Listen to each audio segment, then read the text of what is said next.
1945 में हिरोशिमा पर एक एटम बम गिराया जाता है, जिसकी वजह से 1,45,000 लोग बिल्कुल ही ख़त्म हो जाते हैं और 70% बिल्डिंग भी तबाह हो जाती हैं।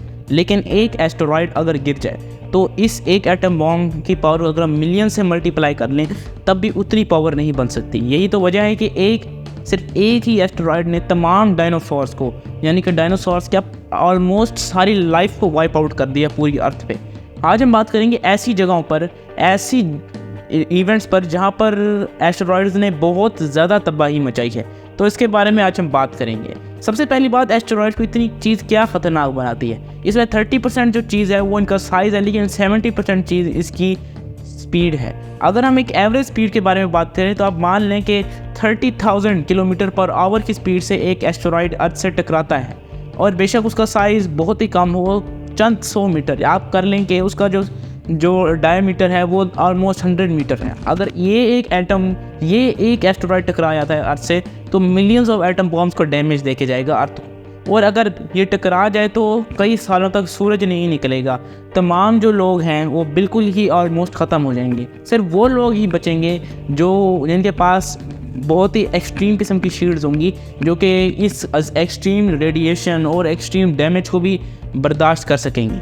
अब पहला इवेंट हमारा डायनासोर्स का इवेंट, सिर्फ एक एटम बॉम्ब की, सिर्फ एक ही जो है वो एस्टेरॉयड ने इतना ज़्यादा डैमेज कॉज किया कि तमाम डायनासोर्स पूरी दुनिया से ख़त्म हो गए। अब एक एग्जांपल के तौर पे जून 6, 2002 की हम स्टोरी लेते हैं, जहां एक एस्टेरॉयड जिसका डायमीटर सिर्फ 10 मीटर था वो मेडिटेरेनियन सी के ऊपर आके फटा।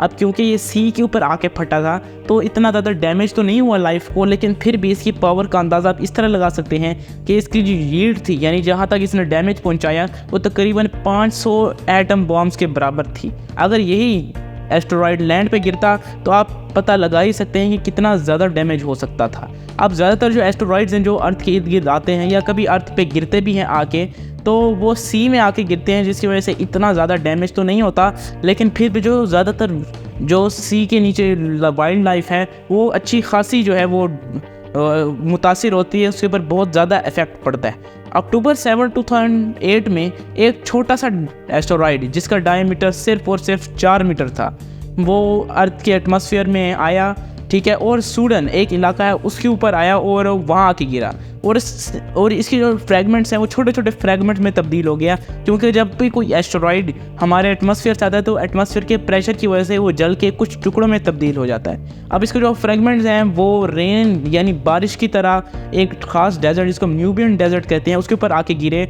और ये सिर्फ छोटे छोटे इसके टुकड़े थे, इसके फ्रैगमेंट्स थे जिन्होंने 80 एटॉमिक बॉम्ब्स की यील्ड एक बना ली, यानी कि इतनी रेडिएशन पैदा की जितनी 80 एटॉम बॉम्ब्स रेडिएशन पैदा करते हैं। ये सिर्फ छोटे छोटे टुकड़ों की बात मैं कर रहा हूँ। अगर पूरा एटम हम गिर जाए तो मिलियंस ऑफ एटम, अगर एक छोटा सा एस्टेरॉयड गिर जाए तो मिलियंस ऑफ एटम बॉम्ब्स की पावर को वो ले सकता है। अब मैंने कहा था एक मज़े की चीज़ आपको बताऊंगा, अगर आप अभी तक रुके हुए हैं तो फिर तो ज़बरदस्त बात है।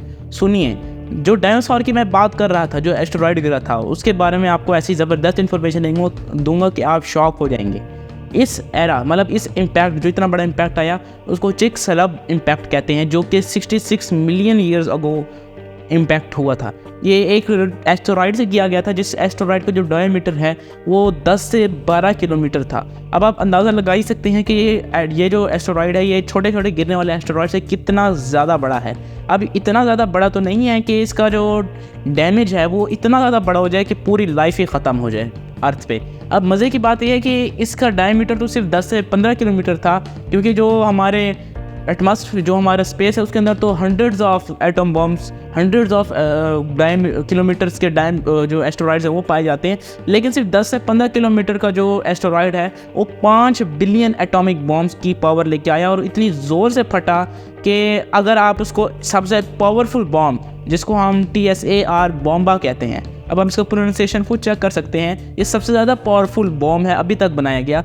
ये 5000 गुना इससे ज़्यादा ताकतवर है, जिसकी वजह से ये एक ही फटने की वजह से जहाँ ये गिरा वहाँ 180 किलोमीटर्स का एक क्रेटर बना और 5 बिलियन एटॉमिक बॉम्ब्स की एनर्जी रिलीज़ हुई, जिसकी वजह से जो डायनासोर्स हैं उनकी कोई एक स्पीशी भी नहीं बची। तो दोस्तों उम्मीद है वीडियो अच्छी लगी होगी आपको। अगर वीडियो अच्छी लगी तो लाइक ज़रूर करिएगा, सब्सक्राइब करके जो साथ बेल आइकन है उसको दबाना ना भूलिएगा। अगली वीडियो में मिलेंगे, तब तक के लिए बाय।